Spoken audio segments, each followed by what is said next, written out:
L'initiative, en fait, c'est l'ESA. Hein. Il faut bien préciser que je ne suis pas toute seule. L'ESA, c'est l'École supérieure d'art d'Avignon, dans lequel il existe une spécialité performance que nous menons, Cyril Jarton et moi-même, Lydie Torrent, dans le cadre d'ateliers de performance pour lesquels il y a des préparations physiques, des cours théoriques et des visuels, bien entendu, et qui se passent dans différents lieux comme le Centre Pompidou Paris en 2015, le Quai Antoine Ier à Monaco l'année dernière en 2016, la Galerie Lambert, la Fondation Lambert, pardon, également aussi en 2016, la Vigie à Nîmes, différents lieux voilà, qui nous intéressent dans la mesure où nous avons un rapport à l'espace qui évolue en fonction des performances que nous proposons. Alors là, c'est un partenariat avec les Hivernales, la collection Lambert,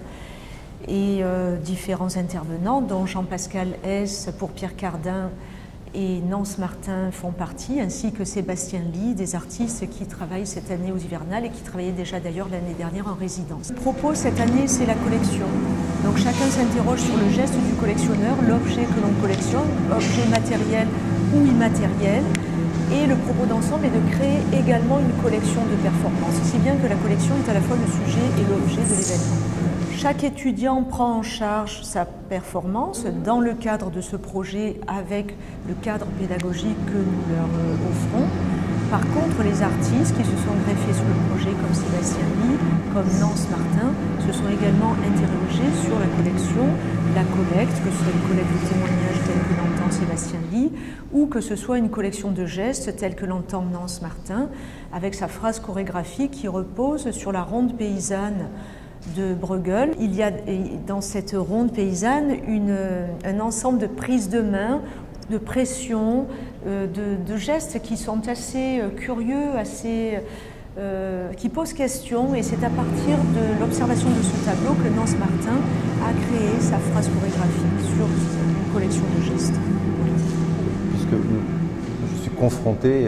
chez Pierre Cardin au problème du patrimoine et des collections de ce créateur qui depuis 70 ans crée. Et voilà, donc elle voulait avoir, si vous voulez, mon point de vue sur à la fois les collections de prêt-à-porter de haute couture et sur aussi les collections personnelles de Pierre Cardin, qui est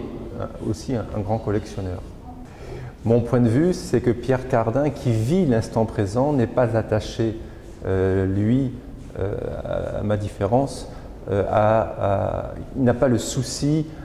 puisqu'il vit l'instant présent et qui se projette toujours vers l'avenir, il n'a pas ce souci d'archiver et de collectionner et de conserver, si vous voulez, ses créations. Heureusement, depuis quelques années, nous avons ouvert un musée, il a ouvert un musée dans le Marais où on peut comme ça observer et consulter ses créations, mais lui n'a pas ce souci-là, puisque je crois que le passé ne l'intéresse pas et que le modèle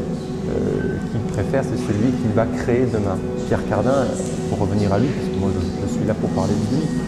a un lien très fort avec la culture au sens large du terme, puisqu'il a été pendant des années propriétaire de l'espace Cardin où il a produit énormément de spectacles vivants et c'est vrai très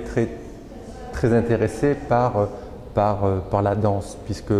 le spectacle, la danse, un spectacle de danse, c'est le moment présent, c'est ce qui l'intéressait aussi de montrer. Et puis il y a ce qu'il recherche aussi, c'est que c'est un vrai créateur, Pierre Cardin, et la création sous toutes ses formes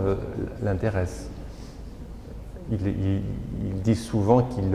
qu'il rêvait lui-même d'être danseur quand il était plus jeune, donc il n'a pas pu être danseur, mais donc il a donné la chance à des danseurs de pouvoir s'exprimer à la fois à l'espace Cardin, mais aussi dans d'autres lieux qu'il possède, notamment à la Poste.